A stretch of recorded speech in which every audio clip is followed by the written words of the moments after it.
Hi, this is Beatrix Whipple, and today I'm going to go over the latest version of the residential purchase agreement, otherwise known as the offer paperwork. It's a lot of paperwork.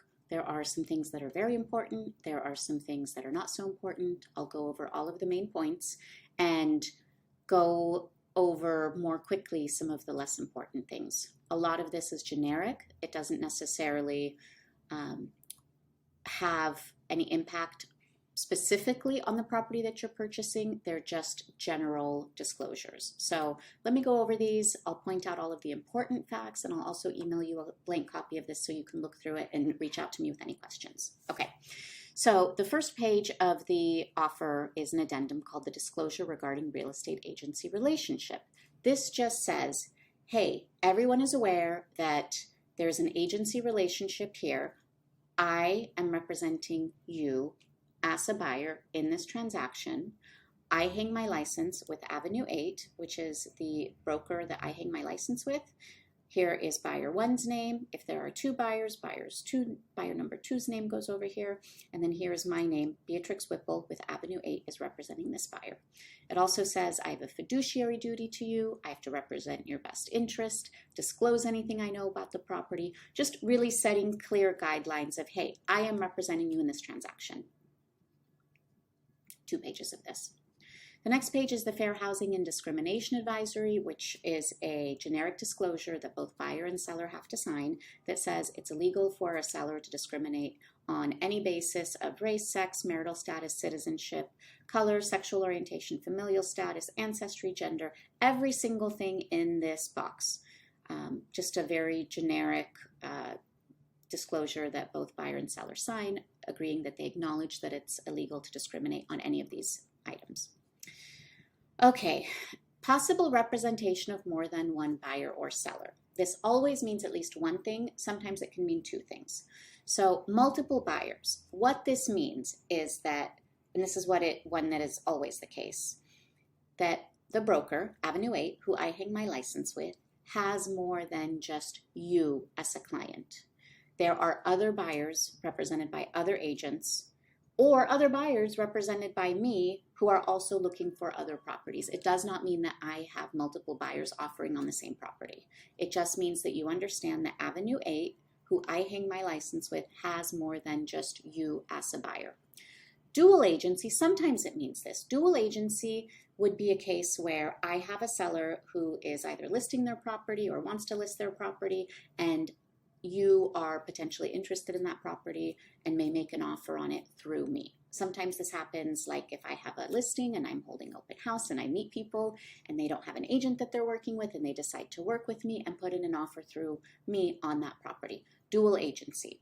The only time that is ever the case is if both parties, buyer and seller, are completely aware that I would be representing the seller and the buyer in this transaction and are comfortable with that. This would never be a surprise or an unknown. So to recap, it always means that the broker has multiple buyers. It sometimes means that there's a dual agency situation going on. And if that's the case, everyone would be well aware of it far before signing any documentation. Wire fraud and electronic funds transfer advisory. This is a generic disclosure telling the buyer to, when they wire money, which you'll wire to escrow when your offer gets accepted and when you're closing the transaction, to know who you're wiring money to. There's a lot of wire fraud out there. Make sure that when you wire your money, you're wiring it to the correct entity. Okay? Now, this is the first page of the purchase agreement. So a lot of things are listed out here. These are the most important terms on here because it identifies the buyer's name, the property address, the assessor's parcel number for the property, which is right here. That's the tax ID of the property, who's representing the seller, who's representing the buyer. And then over here and under section 3, these are the terms of the offer. So in this fictitious offer, there's an $800,000 property that's being, the purchase offer is $800,000. So this offer is for $800,000 and it's a 30-day escrow. Escrows can vary from 21 to 30 days. If it's a cash offer, it can be 7 days. Typically, an escrow is 30 days from acceptance of offer till the offer closes escrow, till the transaction closes escrow. So we identify how long the escrow period is. Over here, we identify how much the deposit amount is. The deposit is the earnest money deposit, otherwise known as the EMD, that gets wired to escrow once your offer is accepted. It's usually 2 to 3% of the purchase price, but it can be anywhere from 1 to 3% of the purchase price. That deposit goes towards your down payment and your closing costs, so that when you bring in the remainder of your money, you bring in the remainder of your down payment plus your closing costs minus the deposit. In this scenario right here, this is an $800,000 offer with a 80% loan and a 20% down payment. So this $24,000 right here plus this $136,000 on line F is equal to 20% of 800,000, and this loan amount right here, $640,000, is equal to 80% of that. So 800,000, here's the 24,000, here's the $640,000 loan, here's the remainder of the down payment. This does not factor in closing costs. Closing costs are separately handled. This is just deposit, loan, down payment equals 800,000. Over here, we identify what kind of financing it is. If it's conventional, we don't check anything. If it's FHA or VA, we check these. And then the next section over here talks about timelines and identifying what type of approval the buyer has. So if we were to ask for any seller credit, and this is an upfront seller credit, not a repairs credit. For example, if you wanted to offer a certain amount and then have the seller credit you some money so you can buy down your rate, that's an option, depending on what's on the table, depending on if that's a competitive offer. This is where you would say, hey, we're offering this money, but we would like X amount of seller credit towards XYZ. This is separate from the inspections. If we do a home inspection and there's a lot of things wrong and you want to ask for a seller credit towards those repairs, that's handled later on in escrow through the request for repair. Over here, if we have an all cash offer, we have to submit proof of the cash. If we have a down payment, which we would, we have to submit proof of the down payment. Usually a screenshot of the bank account that has the money in it is sufficient. Verification of loan application. This is the pre-approval letter. We have to submit that with the offer, and we also identify here whether the buyer is pre-qualified, pre-approved, or fully underwritten. I have another informational video that talks about the differences in these. The further along you are in the process for underwriting, the stronger you are as a buyer. Final verification. This is the walkthrough. Every buyer has an opportunity to do a walkthrough of their home prior to close of escrow. This is saying that can happen 5 days before close of escrow. If the seller's made repairs, it's a perfect time to go through and look and make sure that those repairs are satisfactory. Even if a seller hasn't made repairs, it's a good time to go through, take measurements, see the home again, make sure that it's in relatively the same condition as when the offer was accepted, meaning no new cracked windows, no big holes in the wall, nothing damaged, all of that. So you do have an opportunity to do that walkthrough. Even if you don't do the walkthrough, sometimes people say, forget it, I don't have time, they didn't make any repairs, it's just a formality, I don't want to do it. The seller is still required to keep the home in the same condition as when it was, when they first accepted the offer, and I'll show you that later on in this. Loans. So these contingency periods right here, section L through L8 are the time periods in which we are required to remove contingencies. Your contingencies are the safeguards that keep your deposit safe. Loan contingency. This is saying that within 17 days of acceptance of the offer, you will have your loan approval. Whenever you get your loan approval from your lender, it is a conditional loan approval, meaning the underwriter has come back and said, okay, we have the loan approval with XYZ conditions. Sometimes those conditions are minor, like getting an additional pay stub or a verification of employment. Sometimes those conditions are more major, like, oh, they need to pay off this vehicle off of their credit report, so it's not showing up anymore. That's a larger condition that your lender should talk you through even prior to making the offer, or you know what is expected of you once you're in escrow in order to get this loan approval. So whenever you get your loan approval, even if it's conditional, you are to remove your loan contingency. And removing your loan contingency says, I'm ready to move forward. I cannot back out based off of not getting my loan, because at this point you have your approval. Appraisal. The appraisal contingency says that the property must appraise for the agreed upon price. The appraisal is a buyer cost, and it's a report that must be done for the lender to ensure that the property is at least worth what the buyer is purchasing it for, since it's the collateral for the loan. Excuse me. Many times appraisals will come in at whatever the purchase price is, because the appraiser The appraiser's job is to ensure that it's fair market value. And they have a copy of the contract, and they have a copy of comparable sales, and they get a copy of any features, upgrades, etc. And their job is to look at it and say, okay, yes, this is worth this value. So a lot of times buyers are surprised. They say, oh, I paid $673 for this home. That's funny. The appraisal came in right at that number. That's because appraisers will generally bring it in right at the purchase price if they feel it's at least worth that price. If the appraisal comes in low and you have not waived your appraisal contingency, it does not mean that the seller must reduce the price. It means that the buyer has a right to negotiate, and if the seller and buyer cannot come to an agreement based off of a low appraisal and revised purchase price, then the buyer has the right to walk and keep their deposit. A seller is never, ever, ever required to reduce price or make repairs. The cure is always cancellation. If a buyer is not happy with something, provided they have not released that contingency applicable to whatever item it is they're unhappy with or dissatisfied with, the cure is cancellation. They can back out and keep their deposit. So a lot of times buyers ask, well, who's the appraiser? We don't know. It's very arm's length. The lender orders the appraisal from an appraisal management company who then dispatches an appraisal. It's very much arm's length third party, so it can't be influenced.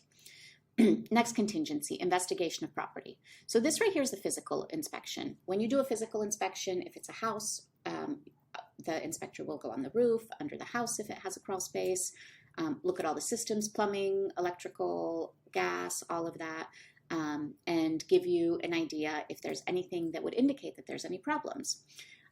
If you're purchasing a house, I highly recommend getting a sewer scope too. That is where a plumbing company comes in and puts a camera down the sewer line, kind of like a colonoscopy for the sewer line, to see if there's any branches in the sewer line, if there's any big cracks, if there's any misalignment that could cause problems down the line. If you're buying a condo, you don't need to do any of that. You just need a physical inspection for the interior because you're only responsible for anything from the walls in.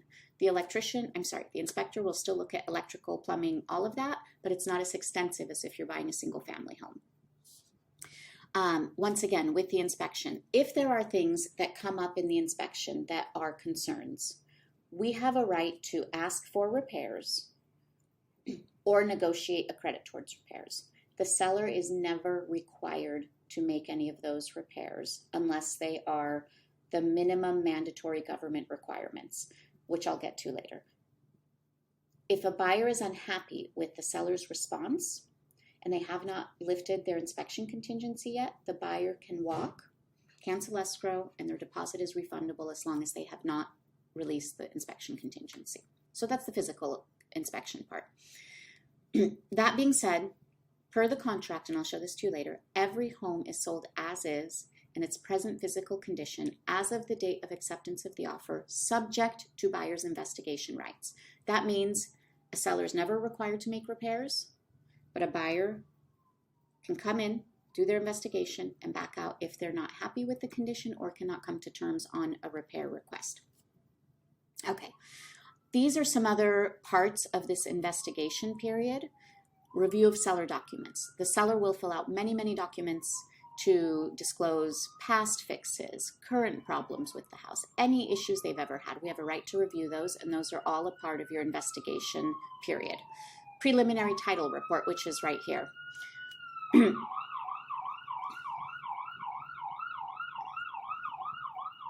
The title report is the chain of title, and it shows whether the home has any funky liens on it, if there's anything on there that should be of concern. We look through that. This is what your title insurance is for example. If the seller has a tax lien because they haven't paid their income taxes, and the title report shows this, that title must be free and clear for it to transfer to you. Your title insurance, if it comes into play if there's anything that maybe didn't show up on the title report and it closes escrow, and then all of a sudden you have someone else's lien on your home. Your title insurance takes care of that. That's what that's for. So we have an opportunity to review the preliminary title report as part of our investigation. Common interest disclosures. These are HOA docs. Whenever you're buying a condo, you have, as a buyer, you have the opportunity to read the rules, the regulations, the bylaws, the CC&Rs, the meeting minutes, the budget, everything. the seller is required to have the HOA send you all of these items for us to review. And if there's anything in that that makes you uncomfortable or you're not happy with, you have a right to back out based off of your common interest disclosure contingency. If you're getting a loan on a condo, the seller also has to look at some of the HOA docs to make sure that the association is in good standing and solvent, because when they are approving the loan, not only are they approving you as a buyer, they're also approving the property. Sorry. A lender will sometimes reject a property if there's litigation, if the financials are a mess. There's certain things that would be red flags to a lender because they need to make sure the property is going to remain a good asset, because that's the collateral for the loan that you're taking out. Excuse me.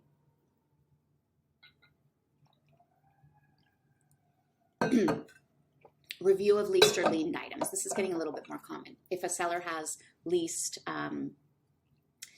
solar panels or something like that, you have an opportunity to review the lease, all of that. And then if you were buying a property, but you had to sell your property in order to buy it, this would be checked right here. Okay, so those are all the contingencies. Now, it's very common to reduce the contingency periods. Most sellers want to see an inspection contingency between 7 and 10 days, an appraisal contingency between 10 to 14 days, and a loan contingency released anywhere between 14 to 17 days. If we agree to shorter contingency periods and we are unable to release that contingency, for example, say we don't have all the HOA docs, or say the seller hasn't provided all the disclosures, or the loan approval isn't complete yet, but we need a little bit more time. Those contingencies don't automatically lift. We don't get to that time frame and they lift. You have to sign a form called a contingency release form, which you would only do with me in writing once that contingency has been satisfied. If we get beyond our contingency period and haven't released it, the seller could send what's called a notice to perform. That is a threat, so to speak, from the seller to the buyer that says, hey buyer, you need to take this contractually obligated action within 48 hours of issuance of the notice to perform, or I, the seller, reserve the right to cancel. Now the operative word here is reserve. The seller doesn't necessarily mean they'll cancel. It could just be a threat. But if they are getting ready to cancel on us because we're not performing, and performing means releasing our contingencies in the specified timeframes, then the cure is cancellation. If a seller cancels on you for not performing, your deposit is also refundable to you. So shortened time periods are standard, and we just talked about that. Let's get down to possession. So per the contract, unless otherwise agreed upon in writing, you get keys upon notice of the deed recording. Sometimes if there's a seller in possession, then there's a seller in possession form. That's what SIP here stands for. That's filled out. This is all negotiated when we're writing the offer or going back and forth on counters. So it'll never be a surprise like we close and the seller needs more time in the home. This is all negotiated up front. And a lot of times buyers are nervous. Oh, the seller needs 5 days in the house after close of escrow. What if they don't move out? Well, if a seller has 2 days after closing, 5 days after closing, 50 days after closing, it's the same as if they didn't move out on the date of close of escrow. It's no different. So there's paperwork in place if they stay after close of escrow, which is handled on a separate form. But if a seller does not move out after close of escrow and all the terms are agreed to, and we get to the date where they're supposed to move out and they still don't move out, it's exactly as if they didn't move out on the date of close of escrow if there were no agreements to have them stay in place longer. So we can cross that bridge if the seller's asking for a few days. It's pretty common for sellers to ask for some time after close of escrow, especially if they're looking for a new house, but we can cross that bridge when we get to it. Okay. Here we go. Seller delivery of documents, time to pay fees for ordering HOA documents. So these are all of the timelines that the seller has to perform by. So the seller must deliver all of their disclosures to us within 7 days after acceptance of the offer. Return their escrow instructions, which are the forms the escrow sends them within 5 days of the offer. They have to order HOA docs within 3 days of acceptance of the offer. All of this stuff has to happen along a timeline, and these are outlining those timelines that the seller has to do these things. This section right here talks about items included and excluded. So generally speaking, stoves almost always stay. Refrigerators, washer dryers are considered personal property, and those are negotiated on a case-by-case basis. Sometimes sellers want to leave them, sometimes they don't, sometimes buyers ask the sellers to leave them and they negotiate.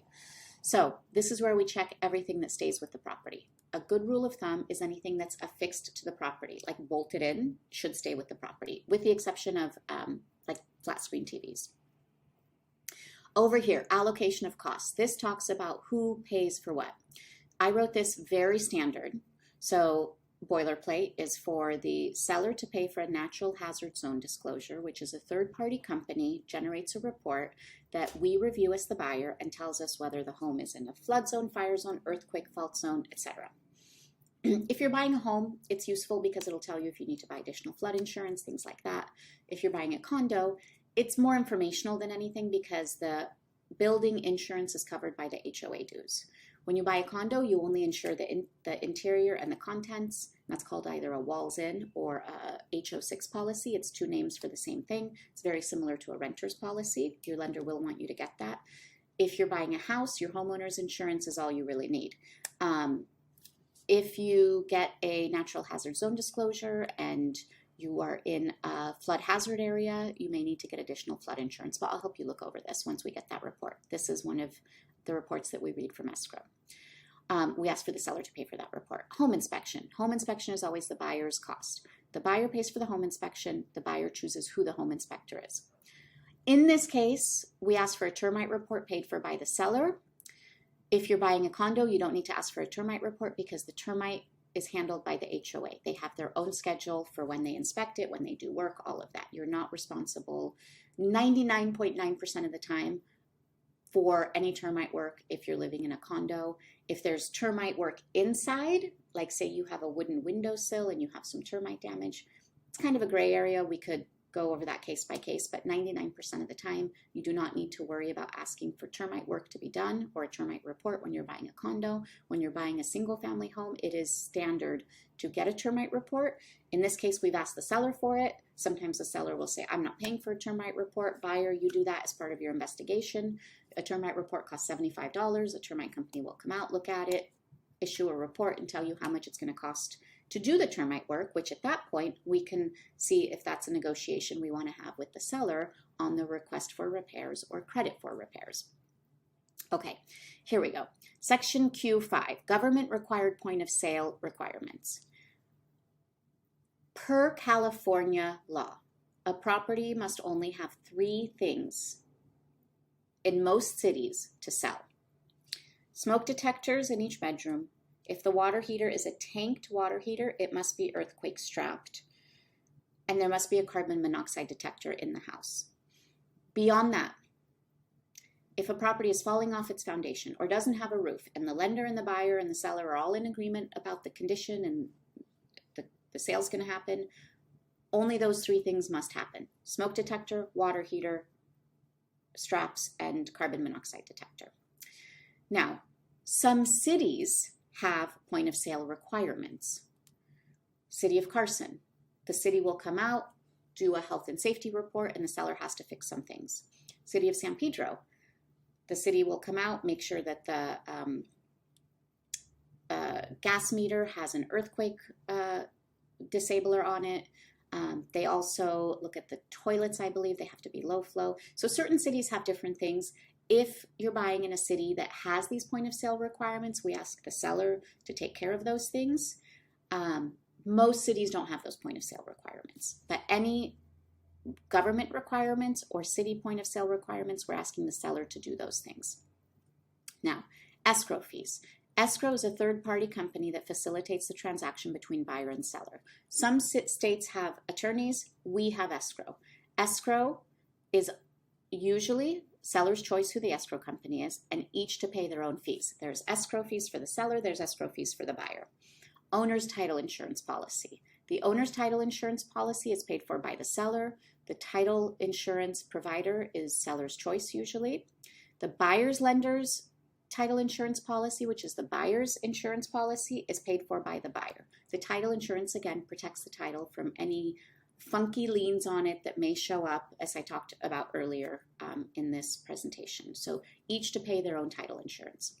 We ask for the county transfer fees to be paid for by the seller. If there are city transfer fees, the seller to pay for those. Some cities don't have them. Long Beach doesn't have a city transfer fee, but some cities do. If there is a transfer fee, then we're asking for the seller to pay for those. HOA fee for preparing disclosures. Whenever you buy a condo, as I mentioned before, you have an opportunity to read all of the HOA documents, the budget, the bylaws, the rules, the regulations, the meeting minutes. The HOA charges money to produce those items. The seller is responsible for paying that fee. The fee can be $200. I've seen it up to $1,400. The seller pays for that once we open escrow. They send the documents to escrow, and then we receive the documents to look through. The HOA certification fee is a different fee. If you're getting a loan and you're buying a condo or within an association, the lender will require an HOA cert, which is a brief questionnaire that the HOA management company fills out and says whether the HOA has litigation, how many renters there are, how many owners there are, whether more than 10% is owned by one entity, and all of these things help the lender establish whether the HOA is lendable, whether they can lend money on this particular condo. This is one of the ways that the lender ensures that the property, the collateral for the loan, is solvent and in good standing. Excuse me. Okay. Those HOA fees, the HOA cert fee, anywhere from $100 to $200. That's a buyer responsibility. That's also not a pocket cost. HOA transfer fee, the seller to pay for the transfer fee. This is different than the doc fee. The HOA charges money to transfer the name into the buyer's name. Private transfer fees. In 20 plus years of real estate, I've never dealt with a private transfer fee. I've never seen one, so I just leave that unchecked. The last thing we're going to ask for here is a home warranty plan paid for by the seller. A home warranty plan is different than your homeowner's insurance. It's a 1-year home warranty plan that you choose who the provider is. I have a couple of great providers. I can provide information on what their coverage entails. And the home warranty plan covers most of your systems and appliances in the home for 1 year up to the coverage limits. So let's say you move in and your oven breaks. If you have a home warranty in place, you file a claim with your home warranty company. They will dispatch a technician from one of their vendors to come out, look at the problem, fix it up to the coverage limits. If they can't fix it, they'll replace it up to the coverage limits. When you have a home warranty, there is a service call. It's usually between $65 to $85, depending on the home warranty provider you chose. And that is your total cost, as long as whatever you're getting fixed is covered by the home warranty. So it's normal to ask for a seller to pay for a 1-year home warranty.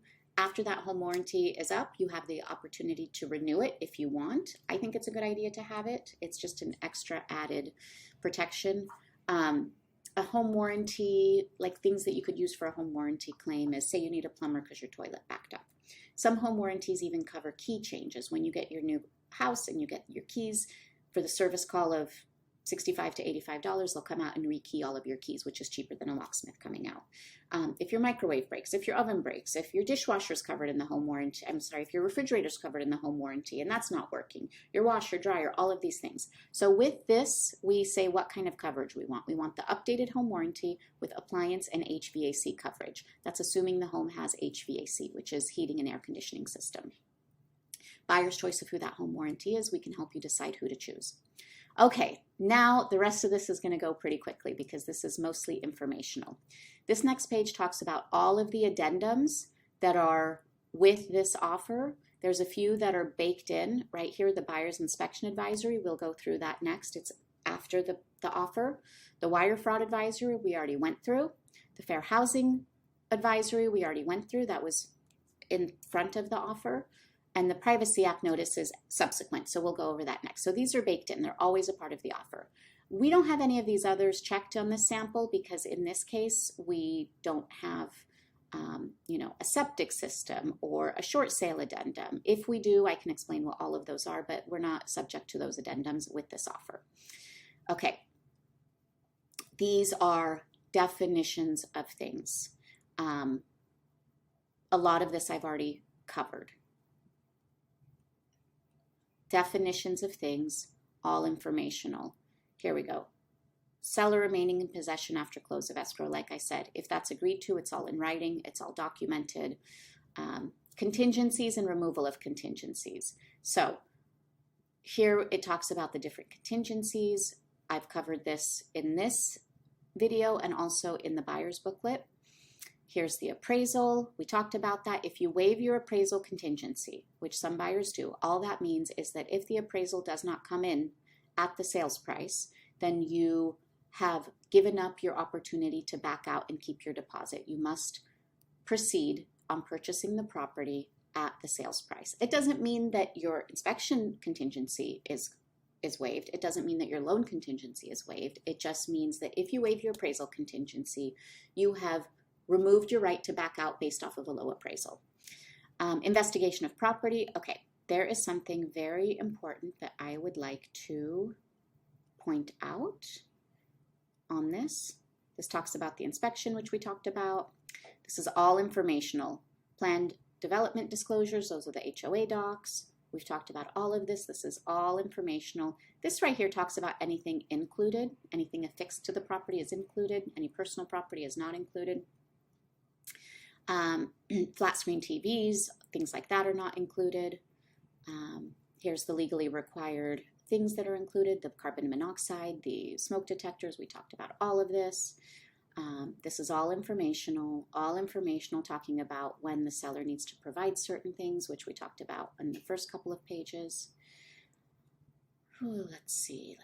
All informational.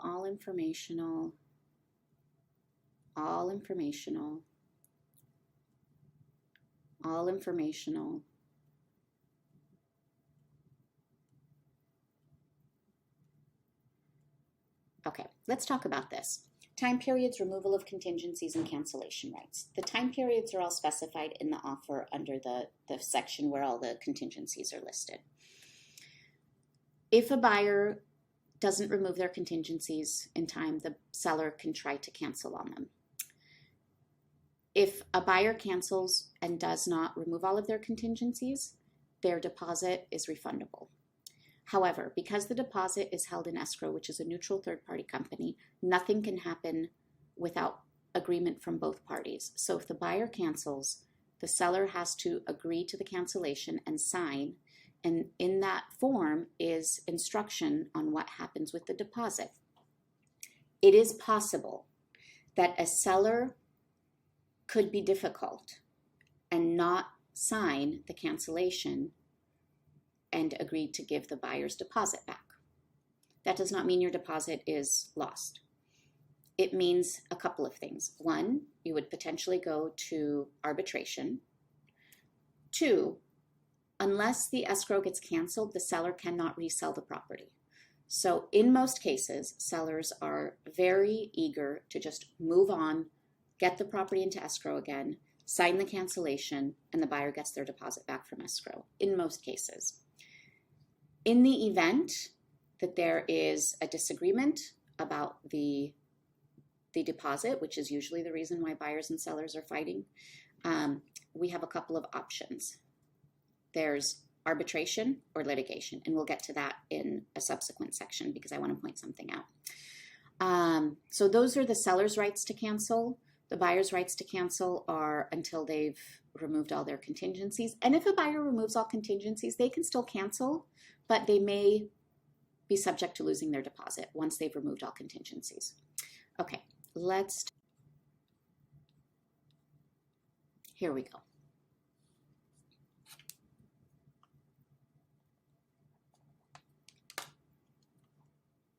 Okay, so this is very, very important. A seller is never required to make any repairs. A buyer has a right to inspect the home, ask for repairs or credits, but if seller and buyer cannot come to an agreement, the buyer has a right to cancel based off of their inspection contingency. Many times we might see a seller say, hey, the property is as is. If you accept an offer or a counteroffer that says the property is as is, that does not mean you are required to buy the property in its condition. It means that the seller is not going to make repairs or credits and you have the right to back out if you find things that make you not want to move forward with the property. So right over here, unless otherwise agreed, the property shall be delivered as is in its present physical condition as of the date of acceptance. The property, including pool, spa, landscaping, and all grounds, is to be maintained in substantially the same condition as of the date of acceptance, and debris and personal property not included in the sale shall be removed by close of escrow or at the time possession is delivered to buyer, if not on the same date. So, in the contract, it's already stipulated that the property is as is, unless otherwise agreed. That's the caveat. That's where unless otherwise agreed means they've made a repair request and the seller has agreed to it, or a credit request and the seller's agreed to it, and that's all done with paperwork, so everything is completely documented and covered.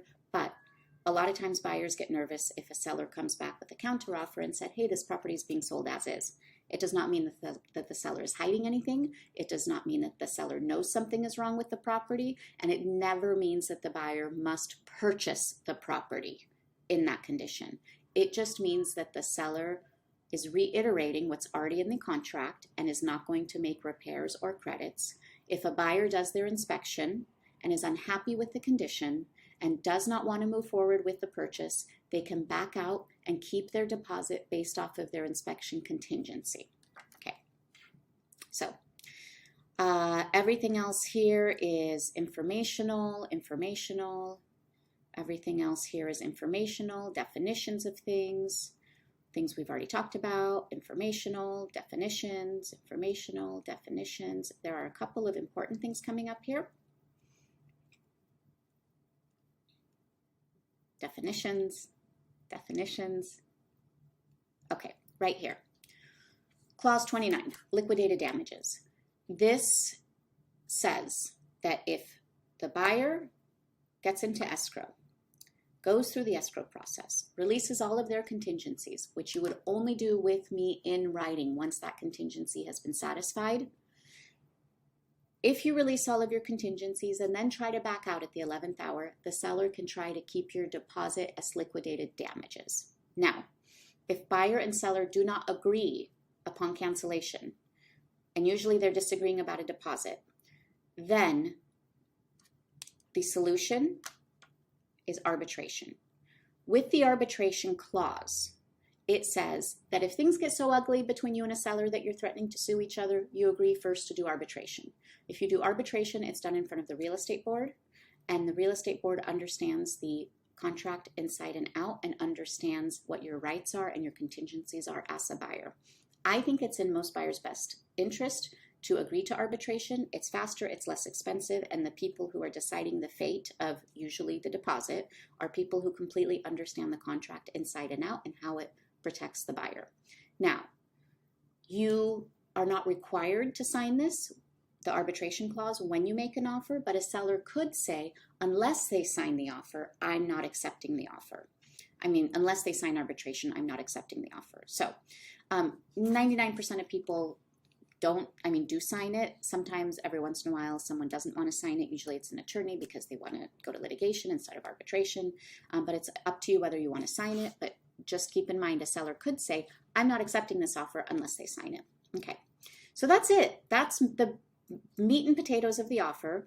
This last page is the signature page. If the seller counters us, they would check this right here where it says seller counteroffer. A counteroffer means, hey, we accept your offer subject to the counteroffer that we are sending you. So if a seller counters on any terms, the counteroffer terms supersede the offer terms. If they just accept it straight out, they just sign it.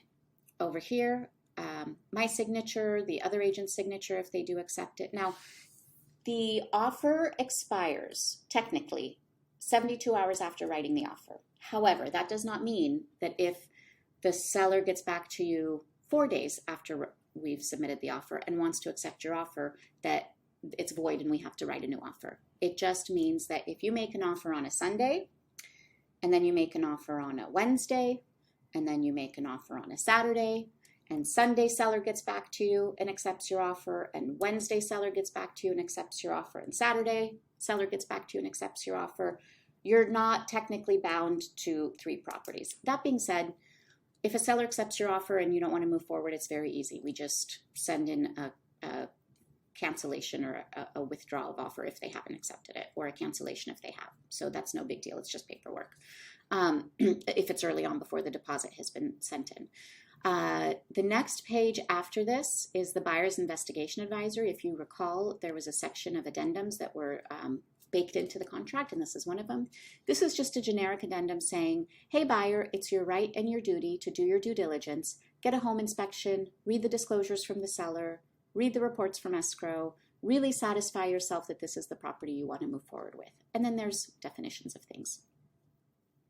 This is the Consumer Act, Privacy Act notice, and this just says, hey, no one's selling your information. It's just intended to make sure that they have the correct people on file and your information is safe. So that's it. That's the entire purchase agreement. I know this was long.